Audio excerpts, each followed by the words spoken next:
Hey there, Mel Abraham here, the author of the #1 best-selling book, The Entrepreneur Solution, and the founder of Thoughtpreneur Academy, where we teach you how to brand yourself as an influencer for more impact, income, and freedom. And welcome back to this episode of the Entrepreneur Solution Show. In this episode, we're going to talk a bit about promises. We're going to talk about your customer promise. How do we elevate and amplify your customer promise so not only do you end up with customers for life, but evangelists that will fight for your business. And I'm going to introduce you to my Customer Promise Amplifier, a tool and template that I use with many of my high-level clients. And if you want to download that tool, just go to melabraham.com/session080, and you'll get a chance to download the action guide for the Customer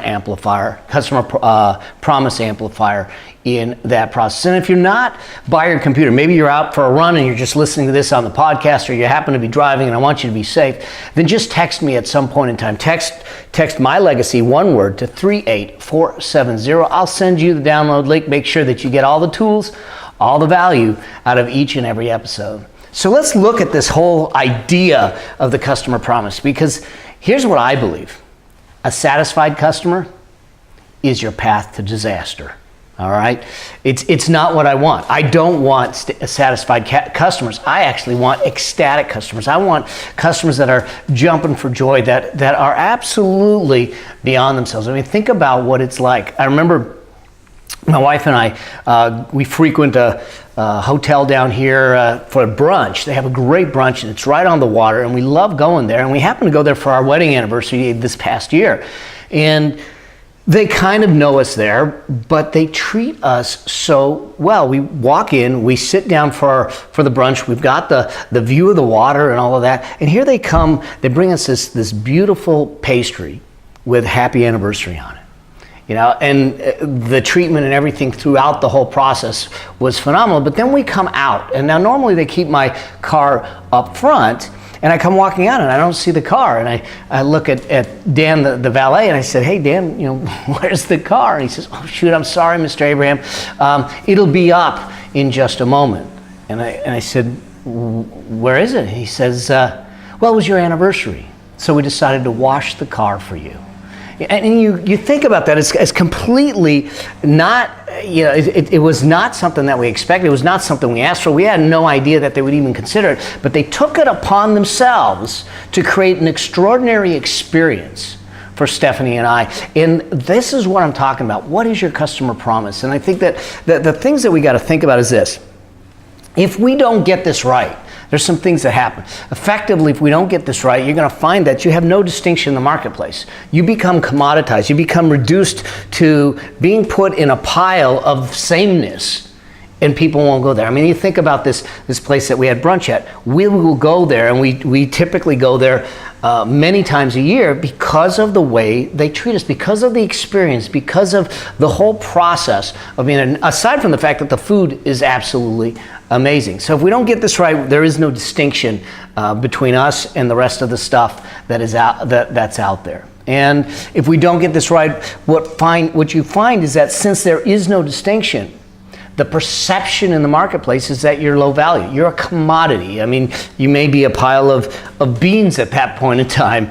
And I don't mean it in a negative way. Well, I guess I do. Fact of the matter is that as a business, as an entrepreneur, I never ever want to compete at a commodity level, because then there is no differentiation. And the primary focus when you're at a commodity level then is price.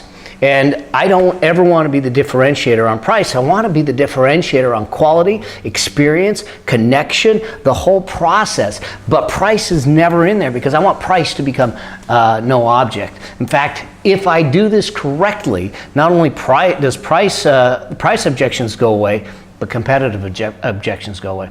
The last thing that happens, well, one of the last things that happens if we don't get this right is effectively you end up with customers that I call runaways. In other words, they're transactional. They're going to come to you, they're going to buy, and then there is no loyalty, there is no connection. It's a transactional relationship, and they're going to run away. They're going to be gone out of your sphere, out of your circle. You're never going to hear from them again. And that means that the challenge is that in order to continue your business, you're always got to keep getting more and more customers. And you've heard the cliche that it's easier to sell a current customer, to create value in a current customer's hands that's already got a relationship with you, versus trying to do something from the very beginning, start to find a new customer. So what I want to do is, yes, I'm going to have a process or a system that allows me to bring in new customers, but I need to have something that nurtures the customers that are already there, the people that I care for, that have cared to come to me and transact with me at least once, to really build that relationship and build that connection. Many of you have heard that I believe that our society in general is starved for connection, and we've confused contacts, likes and shares and thumbs up and all that stuff as connection, and it's not. It's contact. So how are you connecting with the audience? Here's the cool thing. When you get this right, some things happen. Some really cool things happen. First things first, competition fades away. Because what ends up happening is you've created a relationship with that customer in such a way that you're not going to go anywhere else. There's a tremendous level of loyalty. I mean, I've just had a recent buying experience for something that was a very high-priced, high-ticket item, and the salesperson that I worked with was absolutely phenomenal to work with. Bent over backwards. He worked through some challenges that we had during the transaction, some difficulties with timing, with structuring, with all the types of things, and he did everything possible. In fact, when there was ever an issue, I would simply call him up and he says, "I got this, don't worry about it." And when you can do that for your customer, man, you know, I took the time to write his direct report, his boss and their boss, a letter about him, and I'm going to refer to him because of the experience that he created. So competition effectively fades away if we do this correctly. The other thing that happens is that, as I said earlier, price doesn't matter.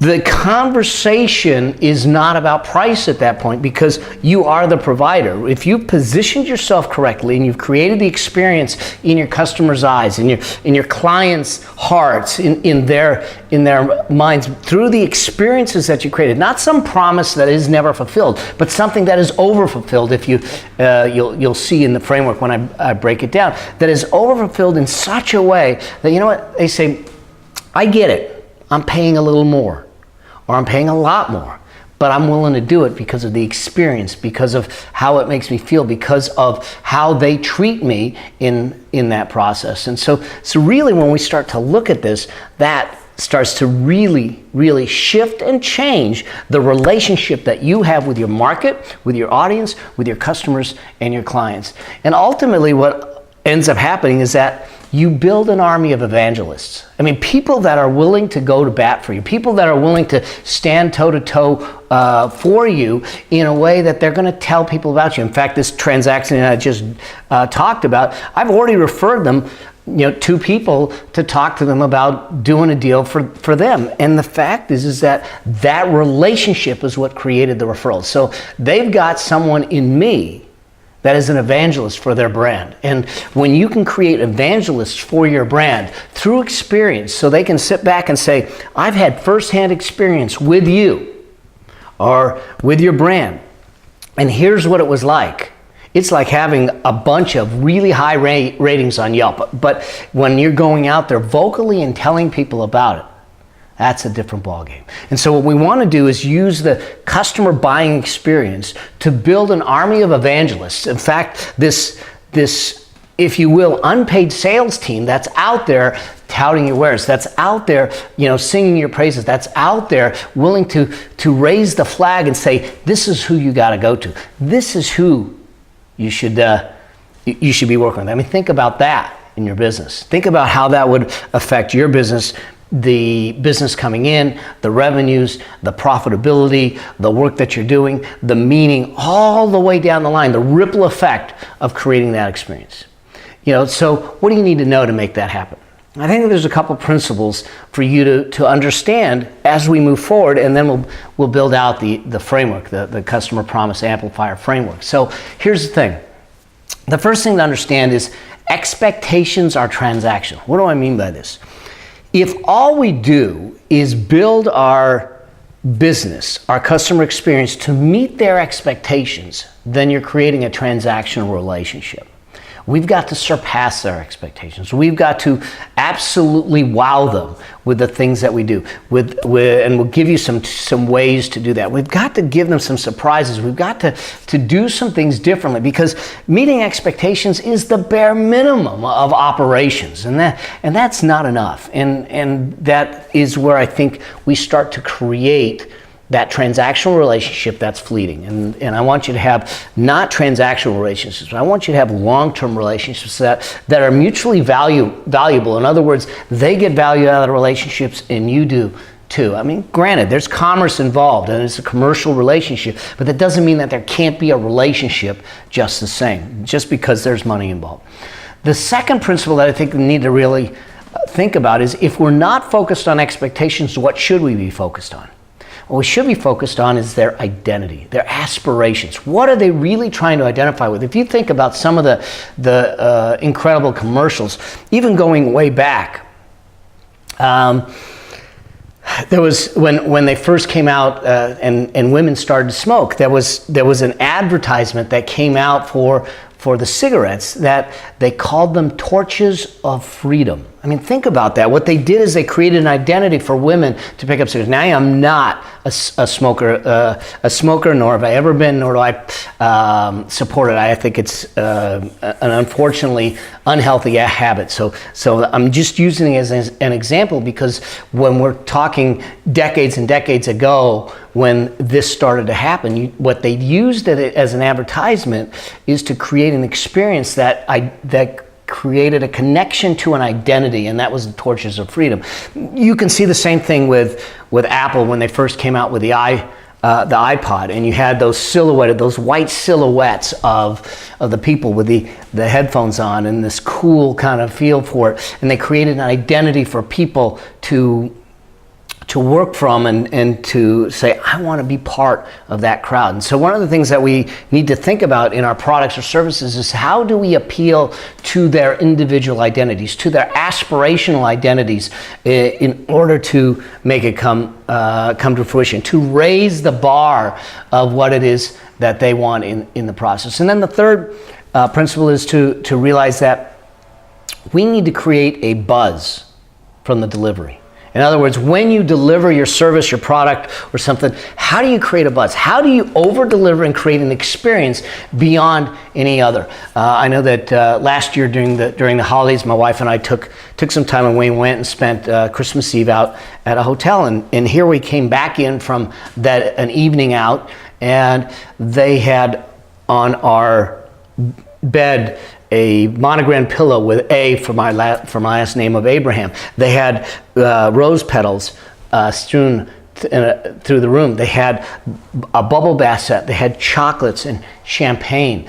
And all that stuff was nothing we ordered. It was nothing we asked for. It was something they did to create buzz, to allow me to sit back and want to talk about the delivery, to want to talk about the experience. And I ask you this, is that if you look at your experience, if you look at your customer's journey, if you look at that relationship, what are you doing to get them to talk about it, to verbalize it, to post it on social media, to have conversations with their friends saying, you have to go here. It's the only place to go. Because if you're not doing that, then we're failing on this principle. We need to get people to have a buzz, to be willing to talk about it. And even if there's problems, I get it, there's problems, there's challenges, that we deal with those at a level that also creates a positive buzz, that you take care of things in a way that allows people to feel good about the relationship they have with you. So, how does this happen? Well, I think that we need to understand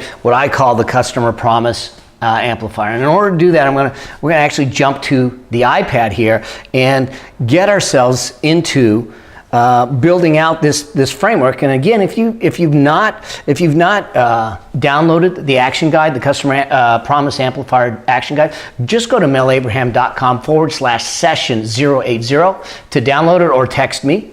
My Legacy, one word, no spaces, to 38470. I'll make sure that I get that to you. So let's just jump into the iPad, and let's work this thing out. see how this works. So one of the first things to consider in this process is that we're going to talk about things on a variety of different levels. And the first thing that we're going to talk about is really about your execution. So at what level are you executing at first? So we're going to talk about your execution. We're going to talk a bit about your customer's perception.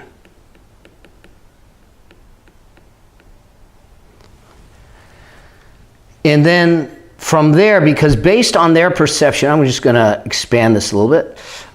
Based on their perception, they will then come up with their buying criteria.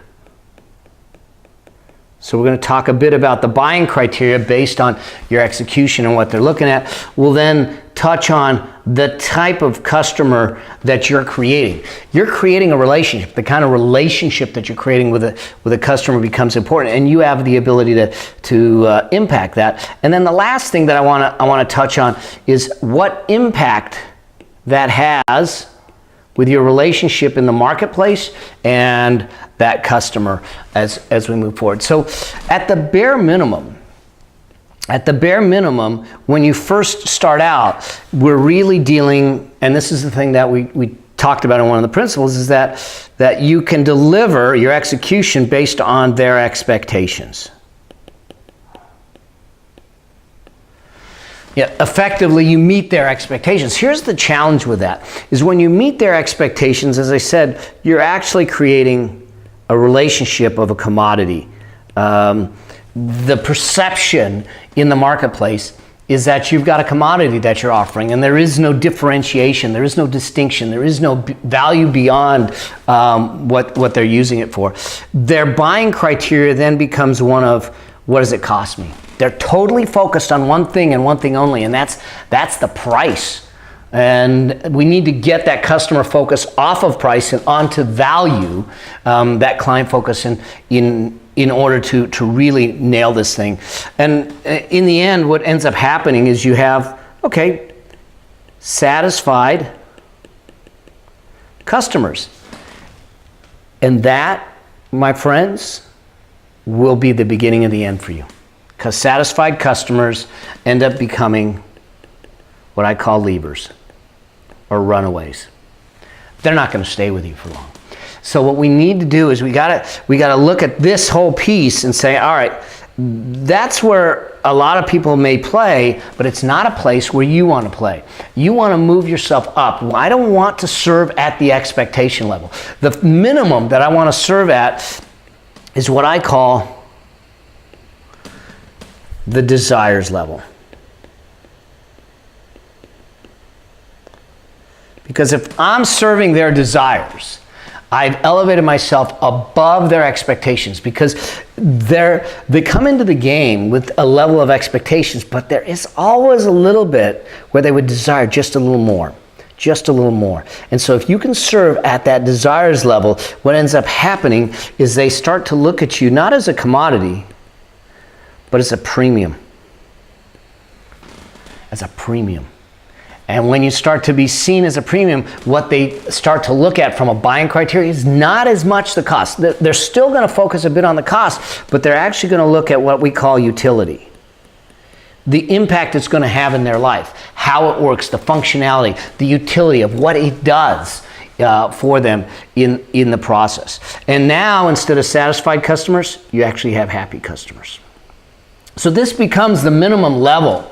If it were me, this is the minimum level we need to operate at, the desire level, not at the expectation level, at the desire level, because with happy customers, you have what I call repeaters. Okay. Now people are going to come back to you and use you over and over again because they felt that you actually exceeded the expectations that they had. But there's still another level above that. And this is where I actually think we ought to strive for. This is where I think if you take the time to create the relationships, to do the things, to really bring this to life, things will change for you dynamically. And I'm going to give you a worksheet that's going to help you build out and amplify this customer promise experience for your customers in doing that. But now you start to operate at a different place. And this is at their unexpected needs level. Completely unexpected, just like this whole thing with them washing the car for me and doing some of those things. It was totally unexpected. The car certainly needed a wash, so I'm guessing that's what they saw. But the fact of the matter is it was totally unexpected. And in that process, it made me look at it and say, that is extraordinary.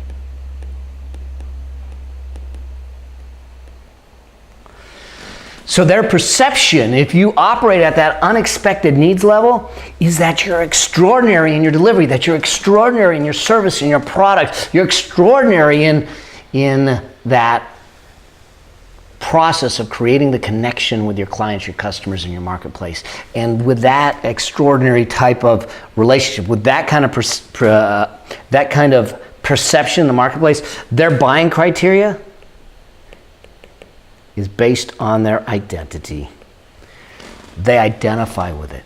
Now you've created a deep-seated relationship and connection with them in their heart, in their soul, not only in their logical mind, that gets them to go, this is about me, and this is who I am, and this is what I want, and I want to be part of. And they feel like they're part of a movement. They feel they're part of a mission.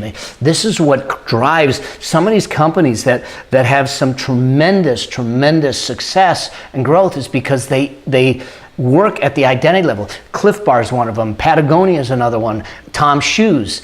Zappos, all of them, what they're doing is they're actually, Apple, and in some cases, they're a little challenged right now, but what's built Apple is that people identified with them. They worked at the identity level, and when you work at the identity level, what you do is you create not only happy customers, but you create fans.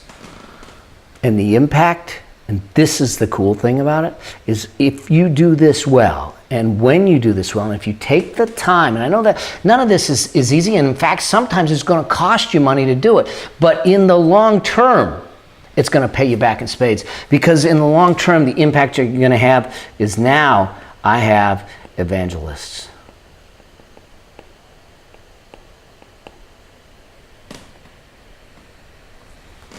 Evangelists.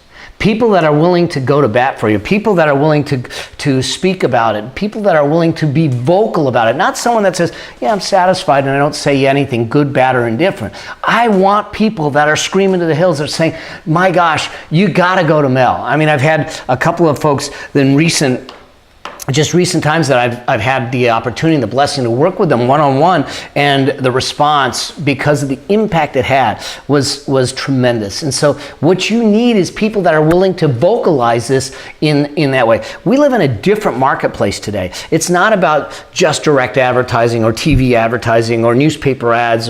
It is about word of mouth. It is about that viral kind of nature of contacts and communication. And we need to create that viral nature by blowing away our customers, by exceeding their expectations, by far exceeding their expectations and exceeding their desires, by working at their unexpected needs level and doing it in such a way that creates them a perception of you being extraordinary and makes them your evangelist. Your invisible, if you will, unpaid sales team that's out there talking you up and putting it out there for you. That's the key to doing this. That's the key to amplifying your customer promise and your customer's experience. And when you do that successfully, man, the doors are going to open up. As I said, price and cost become a non-issue. Competition becomes a non-issue because you've set yourself apart. You've created the distinctions in a way that people cannot compare you to what's out there. Great book, if you haven't read it, that talks a bit about this distinction is all this Blue Ocean Strategy. I love that book. If you haven't checked it out, check out Blue Ocean Strategy in the process. So here's the deal.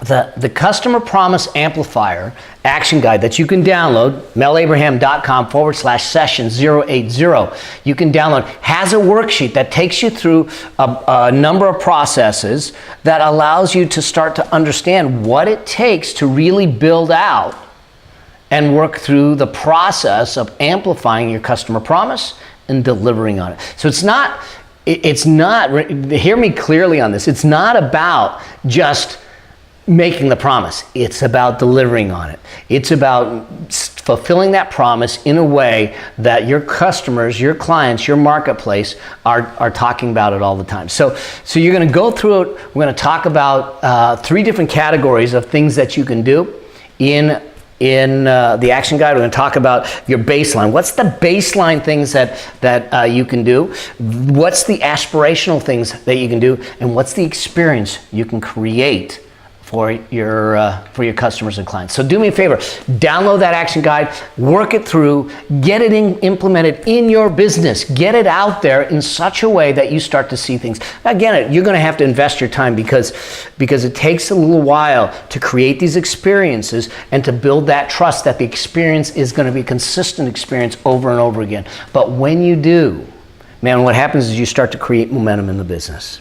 So take that guide, work through it with your people, work through it with the people that are the face to the customer people, your internal people. Create it part of your business identity to go out there and create extraordinary experiences to wow them in a way that makes them go, oh my gosh, I got to tell the world about them. So I hope that this serves you. I hope that you found this of value. Fulfilling and exceeding your customer promise will be the key to transcending price objections, competitive impacts, and that'll do it. So do me a favor, if you haven't done so already, make sure you subscribe, because I got a lot of these tools, these templates, and these success tips for you as in business and wealth and success and thought leadership and thoughtpreneurship that I'm going to keep doing on a weekly basis. So subscribe, be part of the community. Love to hear from you also.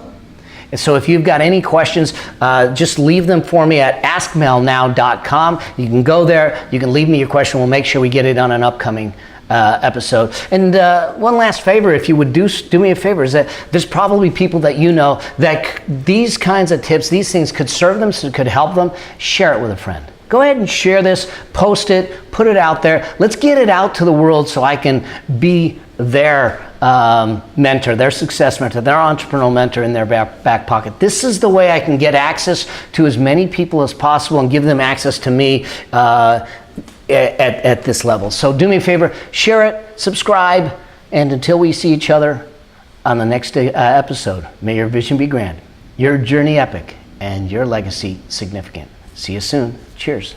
Bye.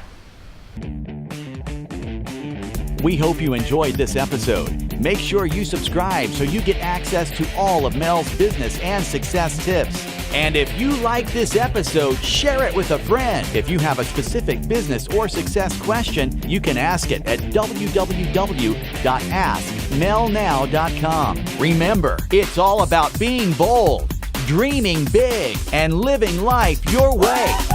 Because the world needs you. Until the next episode, may your vision be grand, your journey epic, and your legacy significant.